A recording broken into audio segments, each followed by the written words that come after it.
Des abords rocailleux du fleuve Komoué dans l'indénieux Guablin aux berges sablonneuses de la lagune Abi, région du sud de Komoué, Pascal Kwaku Abinan a vite franchi le pas.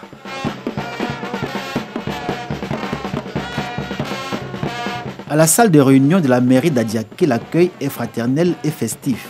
Le ministre-gouverneur du district autonome de la Komoué rencontre les populations, les autorités administratives, la chefferie, les élus, les cadres et les associations de femmes et de jeunesse de ce département. Une rencontre empreinte de chaleur et un premier contact rassurant. Le ministre-gouverneur a expliqué le contenu de sa mission qui porte sur le développement et le progrès, puis en a donné sa vision. Vision pour laquelle il sollicite la participation totale et entière, autant que l'engagement de tous, populations, cadres, chefferies et élus locaux. Adiaké, c'est beaucoup de choses à apporter, c'est beaucoup de choses aussi à recevoir des autres. Et nous travaillons à ce que dans le rendez-vous, nous allons recevoir dans le district qu'Adiaké a quelque chose à proposer et nous avons des atouts que nous allons monnayer pour y arriver. Il faut remercier le président de la République qui, dans sa grande vision de développement pour la Côte d'Ivoire, a mis en place cet instrument de développement. Nous, c'est notre devoir vraiment de sensibiliser nos populations afin qu'elles adhèrent à cet instrument. Au pas de course, le ministre-gouverneur du district autonome de la Komoué arrive à Grand Bassam, autre département composant avec Adiaké, Tiapoum et Abosso, la région du sud Komoué.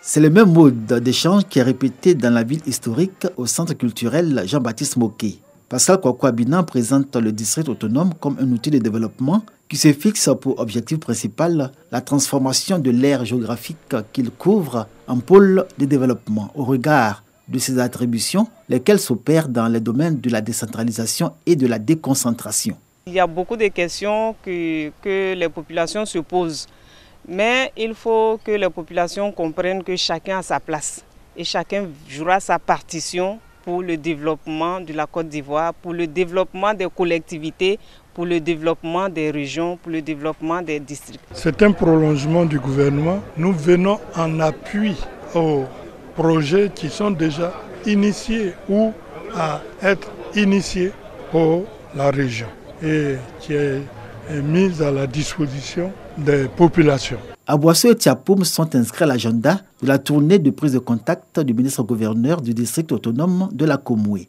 Ce nouvel outil de développement couvre les régions du Moronou, de l'indénieux Guablin et du sud Komoué.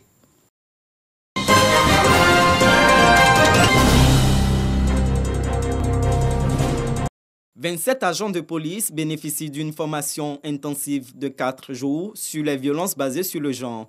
Pour son programme dénommé Peace Earth, Peace Home, la fondation CEFI et ses partenaires ont initié un atelier en vue de renforcer les capacités des agents de police de la région de Lagnébi-Tiassa. C'était une activité de restitution d'une formation que nous avons faite. Nous travaillons avec la police nationale, les guides religieux. Nous sommes venus rencontrer les jeunes, nous sommes venus rencontrer les leaders d'opinion de la ville de Tiassalé pour qu'eux aussi puissent s'engager dans la lutte contre les VBG. Pour que dans la ville de Tiassalé, on puisse en arriver là.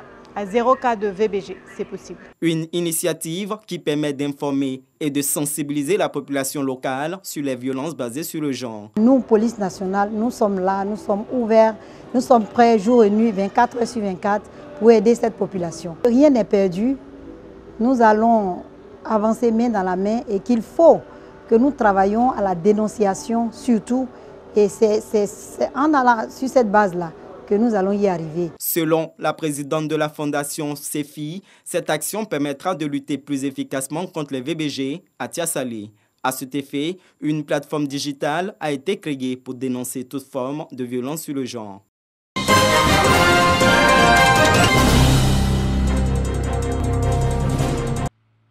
Centre diocésain de Yamoussoukro. Les prêtres se succèdent pour les formalités d'usage avant de se faire inoculer le vaccin contre la Covid-19. Ces derniers temps, la maladie fait ravage dans leur rang. Parmi les prêtres jusqu'à présent, le nombre exact 3 qui sont décédés de la Covid-19. Le ministère de la Santé, de l'Hygiène publique et de la couverture maladie universelle a pris toutes les dispositions pour vacciner ses serviteurs de Dieu. Le clergé est exposé parce qu'ils sont en contact permanent avec les fidèles. Donc il fallait vraiment qu'on prenne les mesures pour venir les vacciner. Des prêtres heureux de recevoir leur dose de vaccin contre la Covid-19. Nous craignons aussi pour notre santé Et ceux vers qui nous sommes envoyés, nous sommes invités à leur donner aussi le bon exemple.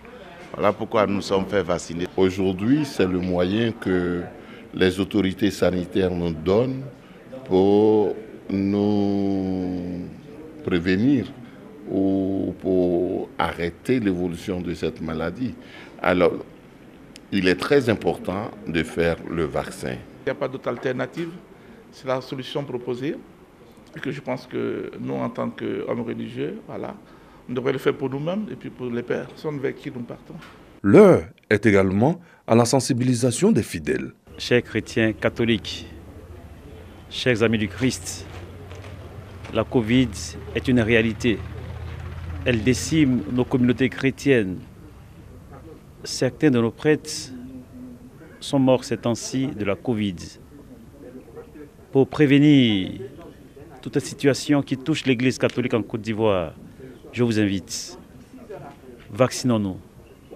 Prévenons ce danger qui menace notre pays, qui menace nos églises, qui menace nos paroisses. Sensibilisons-nous les uns les autres.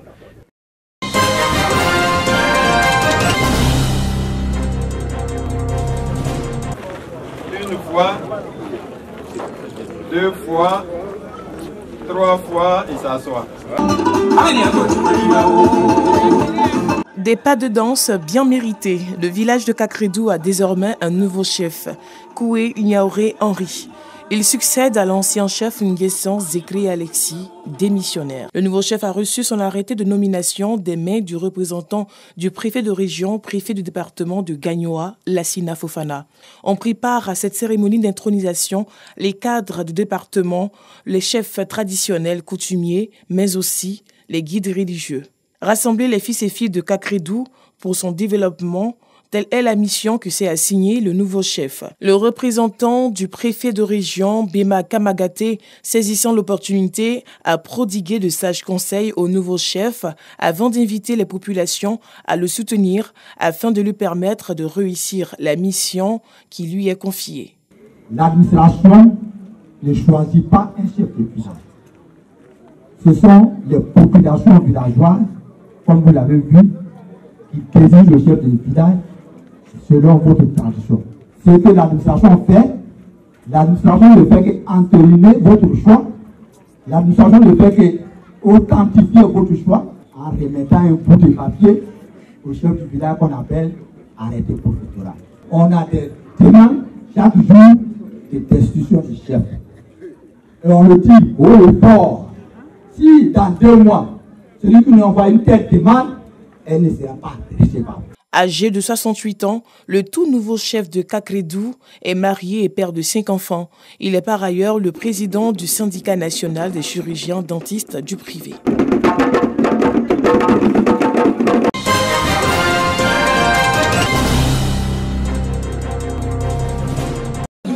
Danse traditionnelle Touru avec l'artiste Blé Wangiza et les masques de l'Obia, issus du patrimoine culturel de la ville de Daloa. La cité des Antilopes aux couleurs du Antilope Festival. Événement piloté par l'artiste chanteur Yabongoluva, fils de la région. Qui depuis tout petit, nous nourrissons ce projet. Aujourd'hui, Dieu voulant, nous sommes en train de réaliser un rêve. Et le rêve, c'était de faire de Daloa le centre culturel de la Côte d'Ivoire. C'est vraiment une fierté. Comme je dis, pour Daloa, on aimerait que la population de Daloa s'approprie ce festival. Voilà, c'est très très important pour la culture. Concert géant avec plusieurs artistes de divers genres musicaux sur la place Lobia de la cité des Antilopes qui a refusé du monde.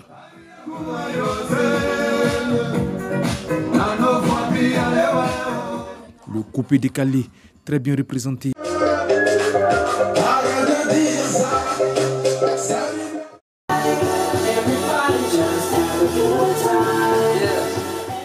Le magnifique, en cas d'écart, Priscilla Degamuse ont assuré la note d'humour. À cela s'ajoute la solidarité des artistes zouglous de la génération actuelle, qui ont fait chanter et danser les populations de la cité des Antilopes.